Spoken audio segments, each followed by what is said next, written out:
ಎಲ್ಲರಿಗೂ ನಮಸ್ಕಾರ. ಇವತ್ತು ಒಂದು ಒಳ್ಳೆ ಅದ್ಭುತವಾದ ಒಂದು ಕುಷ್ಕ ರೆಡಿ ಮಾಡ್ಕೊಳ್ಳೋಣ. ಬರೀ 2 ಟೊಮೊಟೊ ಇದ್ದರೆ ಸಾಕಾಗುತ್ತೆ. ಇದಕ್ಕೆ ಅಷ್ಟು ಸುಲಭ ಮಾಡ್ಕೊಳ್ಳೋದು. ಬೆಳಗ್ಗಿನ ತಿಂಡಿಗೆ ಅಥವಾ ಸಂಜೆ ಅಥವಾ ಮಕ್ಕಳು ಬಂದಾಗ ಈ ರೀತಿ ಮಾಡಿಕೊಟ್ರೆ ತುಂಬ ಖುಷಿಪಟ್ಟು ತಿಂತಾರೆ. ಅಷ್ಟು ಚೆನ್ನಾಗಿರುತ್ತೆ. ಹೇಗೆ ಮಾಡ್ಕೊಳ್ಳೋಂತ ನೋಡ್ಕೊಳ್ಳೋಣ.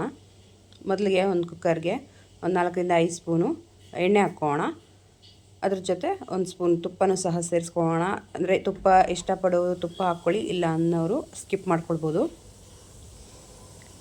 ಹೋಲ್ ಗರಂ ಮಸಾಲ ಹಾಕ್ಕೋಣ. ಸೋಂಪು, ಕಾಳುಮೆಣಸು, ಚಕ್ಕೆ, ಲವಂಗ ಮತ್ತು ಏಲಕ್ಕಿ, ಅನಾನಸ್ ಫ್ಲವರು, ಎಲೆ ಒಂದು ಸ್ವಲ್ಪ ಹಾಕ್ಕೊಳ್ಳಿ, ಜಾಸ್ತಿ ಬೇಡ. ಕುಷ್ಕ ಮಾಡೋದ್ರಿಂದ ಇದರಲ್ಲಿ ಜಾಸ್ತಿ ಮಸಾಲೆ ಇರಲ್ಲ. ಸ್ವಲ್ಪ ಹಾಕಿ ಚೆನ್ನಾಗಿ ಅದು ಫ್ರೈ ಆದಮೇಲೆ ಮತ್ತು ಈರುಳ್ಳಿ ಒಂದು ಹಾಕ್ಕೊಳ್ಳಿ ದೊಡ್ಡದು. ಹಾಕಿ ಈ ರೀತಿ ಸಣ್ಣದಾಗಿ ಕಟ್ ಮಾಡಿ ಹಾಕ್ಕೊಂಡು ಫ್ರೈ ಮಾಡ್ಕೊಳ್ಳಿ ಚೆನ್ನಾಗಿ. ಸ್ವಲ್ಪ ಕಲರ್ ಚೇಂಜ್ ಆಗಬೇಕು ಅಲ್ಲಿ ತನಕ ಸ್ವಲ್ಪ ಹಾಕ್ಕೊಳ್ಳಿ. ಮತ್ತು ಹಸಿಮೆಣ್ಸಿನ್ಕಾಯಿ ಹಾಕ್ಕೊಳ್ಳಿ. ಫ್ಲೇವರ್ಗೋಸ್ಕರ ಅಷ್ಟೇ, ಬೇಡ ಅಂದ್ರೂ ಸಹ ಸ್ಕಿಪ್ ಮಾಡ್ಕೊಬೋದು. ಪುದೀನ ಒಂದು ಹಿಡಿಯಷ್ಟು ಹಾಕ್ಕೊಳ್ಳಿ. ಪುದೀನ ಹಾಕಿದ್ರೆ ಫ್ಲೇವರ್ ಚೆನ್ನಾಗಿರುತ್ತೆ. ಎಷ್ಟು ಫೈನ್ ಆಗುತ್ತೋ ಅಷ್ಟು ಫೈನಾಗಿ ನಾವು ಟೊಮೊಟೊ 2 ಟೊಮೊಟೊ ತೊಗೊಂಡಿದ್ದೀನಿ. 2 ಟೊಮೊಟೊನು ಫೈನಾಗಿ ಚಾಪ್ ಮಾಡಿಕೊಂಡು ಹಾಕ್ಕೊಂಡಿದ್ದೀನಿ. ನೀವು ಅಷ್ಟೇ ಫೈನಾಗಿ ಚಾಪ್ ಮಾಡ್ಕೊಳ್ಳಿ. ನಾವಿಲ್ಲಿ ಯಾವುದೇ ಆರ್ಟಿಫಿಷಿಯಲ್ ಕಲರ್ಸ್ ಬಳಸೋದು ಬೇಡ. ಅದಕ್ಕೆ ಟೊಮೊಟೊ ಫೈನಾಗಿ ಚಾಪ್ ಮಾಡಿಕೊಂಡ್ರೆ ಅದೇ ಕಲರ್ ಚೆನ್ನಾಗಿ ಬರುತ್ತೆ. ಈಗ ಶುಂಠಿ ಬೆಳ್ಳುಳ್ಳಿ ಪೇಸ್ಟ್ 1 ಸ್ಪೂನಷ್ಟು ಹಾಕಿ ಚೆನ್ನಾಗಿ ರೀತಿ ಫ್ರೈ ಮಾಡ್ಕೊಳ್ಬೇಕಾಗುತ್ತೆ. ನೀಟಾಗಿ ಎಣ್ಣೆ ಬಿಡಬೇಕು. ಆ ಫ್ಲೇವರ್ ಎಲ್ಲ ಎಣ್ಣೆಯಲ್ಲಿ ರೋಸ್ಟ್ ಆಗಿರಬೇಕು ನೀಟಾಗಿ. ಆವಾಗ ಚೆನ್ನಾಗಿ ಫ್ಲೇವರ್ ಅನ್ನೋದು ಬರುತ್ತೆ. ನಮ್ಮ ಹತ್ರ ಕೇವಲ 10 ನಿಮಿಷ ಇದ್ದರೆ ಸಾಕು ಈ ರೆಸಿಪಿನ ಮಾಡ್ಕೊಂಬಿಡ್ಬೋದು. ನಾನಿಲ್ಲಿ ಕಾಶ್ಮೀರಿ ಚಿಲ್ಲಿ ಪೌಡ್ರ್ ಬಳಸೋದನ್ನ ಸ್ವಲ್ಪ ಜಾಸ್ತಿ ಹಾಕಿದ್ದೀನಿ. ನಿಮ್ಗೆ ಖಾರ ತಕ್ಕಷ್ಟು ಹಾಕ್ಕೊಳ್ಳಿ. ಅರಿಶಿನ ಪುಡಿ ಅರ್ಧ ಸ್ಪೂನು, ಧನಿಯಾ ಪುಡಿ 1 ಸ್ಪೂನು. ಇಲ್ಲಿ ನಾವು ಗರಂ ಮಸಾಲ ಬಳಸೋದು ಬೇಡ. ಒಂದು ಅರ್ಧ ಟೇಬಲ್ ಸ್ಪೂನಷ್ಟು ಬಿರಿಯಾನಿ ಪೌಡರ್ ಹಾಕ್ಕೋಣ. Biryani powder next level taste ಕೊಡುತ್ತೆ ಇದರಲ್ಲಿ. ಸೊ ಈ ರೀತಿ ಹಾಕ್ಕೊಂಡು ಸ್ವಲ್ಪ 1 ಗ್ಲಾಸ್ ನೀರು ಹಾಕಿ ಚೆನ್ನಾಗಿ ಮಿಕ್ಸ್ ಮಾಡ್ಕೊಳ್ಳೋಣ. ಯಾಕೆಂದರೆ ಮಸಾಲೆ ಪೌಡರ್ ತಳ ಹಿಡಿಯೋದು ಅಥವಾ ಸೀದೋಗೋ ಚಾನ್ಸಸ್ ಇರುತ್ತೆ. ಸ್ವಲ್ಪ ನೀರು ಹಾಕಿ ಈ ರೀತಿ ನೀಟಾಗಿ ಮಸಾಲೆ ಎಲ್ಲ ಹೊಂದ್ಕೊಳ್ಳೋ ರೀತಿ ಮಿಕ್ಸ್ ಮಾಡ್ಕೊಳ್ಳಿ. ಸ್ವಲ್ಪ ಎಣ್ಣೆ ಬಿಡಬೇಕು. ಆ ಟೈಮಲ್ಲಿ ನಾವು ನೀರನ್ನು ಸೇರಿಸ್ಕೊಳ್ಬೇಕಾಗುತ್ತೆ. ನೋಡಿ ಈ ರೀತಿ ನೀಟಾಗಿ ಮಿಕ್ಸ್ ಮಾಡ್ಕೊಳ್ಳಿ. ಈಗ ನಾವು 1 ಗ್ಲಾಸ್ ಅಕ್ಕಿಗೆ 2 ಗ್ಲಾಸ್ ನೀರಷ್ಟು ನಾನು ಕ್ವಾಂಟಿಟಿ ಮೆಷರ್ಮೆಂಟ್ ಹಾಕಿ ಇಟ್ಕೊಂಡಿದ್ದೆ. ಸೊ ಅದನ್ನ ನಾನು ಇಲ್ಲಿ ಸೇರಿಸ್ಕೊಳ್ತಾ ಇದ್ದೀನಿ. ಇದನ್ನ ಚೆನ್ನಾಗಿ ನಾವು ಬಾಯ್ಲ್ ಮಾಡೋದಕ್ಕೆ ಇಡಬೇಕು. ನೀರನ್ನ ಕುದಿಯೋಕೆ ಇಡಬೇಕು.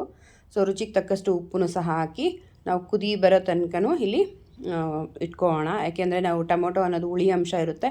ಸೊ ನಮಗೆ ಆ ಕಹಿ ಅನುಭವ ಆಗಿರುತ್ತೆ ಕೆಲವೊಬ್ಬರಿಗೆ.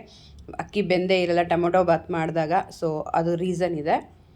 ಸೊ ಕೊತ್ತಂಬರಿ ಸೊಪ್ಪು ಹಾಕಿ ಚೆನ್ನಾಗಿ ರೀತಿ ಕುದಿ ಬರಲಿ. ಸಣ್ಣ ಪುಟ್ಟ ಟಿಪ್ಸ್ ಬಳಸ್ಕೊಂಡು ಮಾಡೋದ್ರಿಂದ ನಮಗೆ ನಿಜವಾಗ್ಲೂ ಬೆನಿಫಿಟ್ ಆಗುತ್ತೆ. ಚಿಕ್ಕ ಮಕ್ಕಳು ಸಹ ಮಾಡ್ಕೊಂಬಿಡ್ಬೋದು. ಉಪ್ಪು, ಹುಳಿ, ಖಾರ ಕರೆಕ್ಟಾಗಿ ಹಾಕ್ಕೊಳ್ಬೇಕಷ್ಟೆ. ಅರ್ಧ ಕೆ ಜಿ ಅಕ್ಕಿಗೆ ಅಳತೆಗೆ ಇಟ್ಕೊಂಡಿದ್ದೆ ನೀರು. ಅದು ಹಾಕಿ ಕುದಿ ಬಂದಮೇಲೆ ನಾನು ಈ ಅರ್ಧ ಕೆ ಜಿ ಅಕ್ಕಿನೂ ಸಹ ಚೆನ್ನಾಗಿ ತೊಳ್ಕೊಂಡು ಇಲ್ಲಿ ಸೇರಿಸ್ಕೊಳ್ತಾ ಇದ್ದೀನಿ. ಎಲ್ಲನೂ ಸೇರಿಸ್ಕೊಂಡು ನೀಟಾಗಿ ಇದೂ ಸಹ ಕುದಿ ಬರಬೇಕು. ಆ ಟೈಮಲ್ಲಿ ನಾವು ವಿಸಿಲ್ ಇಟ್ಕೊಂಡ್ರೆ ನಮಗೆ ಪರ್ಫೆಕ್ಟಾಗಿ ಒಂದೇ ಹದದಲ್ಲಿ ಎಲ್ಲ ಅಕ್ಕಿನೂ ನೀಟಾಗಿ ಬೇಯುತ್ತೆ. ಸೊ ಮಿಸ್ ಮಾಡ್ಕೊಂಬಿಡಿ ಈ ಟಿಪ್ ಮಾತ್ರ. ನೋಡಿ ಈ ರೀತಿ ಚೆನ್ನಾಗಿ ಅಕ್ಕಿ ಹಾಕಿದ್ಮೇಲೂ ಸಹ ಒಂದು ಕುದಿ ಬಂದಮೇಲೆ ನಾವು ವಿಸಿಲ್ಗೆ ಇಟ್ಕೊಂಡ್ರೆ ಪರ್ಫೆಕ್ಟಾಗಿ ಆಗುತ್ತೆ. ಈ ಕನ್ಸಿಸ್ಟೆನ್ಸಲ್ಲಿ ನಾವು ವಿಸಿಲ್ಗೆ ಇಟ್ಕೊಳ್ಬೇಕಾಗುತ್ತೆ. ನೋಡಿ ಎಷ್ಟು ಪರ್ಫೆಕ್ಟಾಗಿ ಕುದೀತಾ ಇದೆ. ಈ ರೀತಿ ನಾವು ಮಾಡ್ಕೊಳ್ಳೋದ್ರಿಂದ ಪ್ರತಿಯೊಂದು ಅಕ್ಕಿನೂ ಎಲ್ಲೂ ಅಕ್ಕಿ ಇರಲ್ಲ. ಎಲ್ಲ ನೀಟಾಗಿ ಒಂದೇ ಸಮ ಬೇಯುತ್ತೆ, ಚೆನ್ನಾಗಿರುತ್ತೆ. ಸೊ ಈಗ 1 ವಿಸಿಲ್ಗೆ ಇಟ್ಕೊಳ್ಳೋಣ. 1 ವಿಸಿಲ್ ಬರಲಿ. ನೋಡಿ 1 ವಿಸಿಲ್ ಬರ್ತಾ ಇದೆ. ಸೊ ಸಾಕು, 1 ವಿಸಿಲ್ ಬಂದರೆ ನೀಟಾಗಿ ಬೆಂದಿರುತ್ತೆ. ಪರ್ಫೆಕ್ಟಾಗಿ ಆಗಿದೆ ನೋಡಿ. ಬರೀ 2 ಟೊಮೊಟೊ ಇದ್ದರೆ ಸಾಕು. ನೋಡಿ ಎಷ್ಟು ಪರ್ಫೆಕ್ಟಾದ ಒಂದು ಕುಷ್ಕ ಅಂತೂ ರೆಡಿ ಆಗೇ ಬಿಡುತ್ತೆ. ಇದಕ್ಕೆ ನಾವು ಚಿಕನ್ ಹಾಕ್ಕೊಂಡ್ರೆ ಬಿರಿಯಾನಿ ಆಗಿಬಿಡುತ್ತೆ. ನಾವು ಸಪೋಸ್ ಬಿರಿಯಾನಿ ಬೇಡ, ಪೀಸಸ್ ಬೇಡ ಅಂತ ಕುಷ್ಕ ನಾವು ಪಾರ್ಸಲ್ ಮಾಡಿದಾಗ ಯಾವ ರೀತಿ ಟೇಸ್ಟ್ ಇರುತ್ತೋ ಸೇಮ್ ಟೇಸ್ಟೇ ಇರುತ್ತೆ.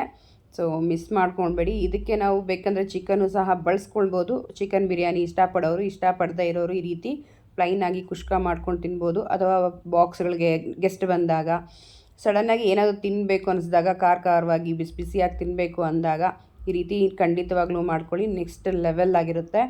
ಒಮ್ಮೆ ಮಾಡಿಕೊಟ್ರೆ ಸಹ ಪದೇ ಪದೇ ಕೇಳ್ತಿರ್ತಾರೆ, ಮಮ್ಮಿ ಇದೇ ಮಾಡಿಕೊಡು ಅಂತ. ಅಷ್ಟು ಟೇಸ್ಟು ಮತ್ತು ಕಲರ್ಫುಲ್ ಆಗಿರುತ್ತೆ. ನೋಡಿ ಎಷ್ಟು ಚೆನ್ನಾಗಾಗಿದೆ. ನೋಡ್ತಾ ಇದ್ದೆ ತಿನ್ನಬೇಕು ಅನ್ನೋ ಆಸೆ ಜಾಸ್ತಿನೇ ಆಗ್ತಾಯಿದೆ. ನೋಡಿ ಬ್ಯಾಚುಲರ್ಸ್ಗಾಗಿರ್ಬೋದು ಅಥವಾ ಕಾಲೇಜ್ಗೆ ಹೋಗೋ ಮಕ್ಕಳಿಗೆ ಬೇಗ ಮಾಡ್ಕೊಳ್ಬೇಕು ಅನ್ನೋ ಹುಡುಗಿರಿಗೆ ಇದು ತುಂಬ ಪರ್ಫೆಕ್ಟ್ ಆದ ರೆಸಿಪಿ ಅಂತಲೇ ಹೇಳ್ಬೋದು. ಅಷ್ಟು ಚೆನ್ನಾಗಿರುತ್ತೆ. ಈ ವಿಡಿಯೋ ಇಷ್ಟ ಆಗಿದೆ ಅಂತ ತಿಳ್ಕೊಳ್ತಾ ಹೊಸ ರೆಸಿಪಿಯನ್ನು ಮತ್ತೆ ಸಿಗೋಣ. ಅಲ್ಲಿ ತನಕ ಟೇಕ್ ಕೇರ್, ಬಾಯ್.